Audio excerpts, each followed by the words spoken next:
Hello everyone, welcome back to the video. So in this video I'll tell you how to change Apple ID on iPhone without password. Your Apple ID is a personal account for the entire Apple products. Apple ID is both your iTunes account and the login for your iCloud account. With an account you can access all of Apple's products and services such as iCloud, App Store and more. This video explains how to change the email address or phone number used as an Apple ID on iPhone even if you have forgotten your Apple ID password. So first subscribe to my channel for more upcoming videos and hit the like button. So let's start the video without wasting any time. For this, go to settings on your iPhone. Next, tap on your name at the top right corner. Next, choose sign in and security.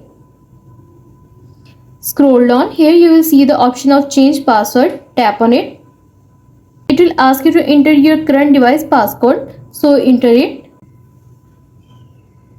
Then it will ask you to enter your new password and retype password and then tap on continue and then choose sign out of other devices. After you change your passcode, you can go on to change your Apple ID on iPhone without data loss. If you already have an Apple ID that's an email address, you might not be able to change it to a mobile phone number.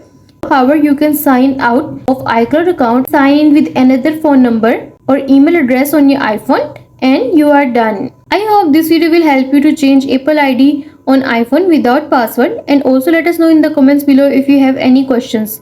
Thanks for watching. See you in the next video.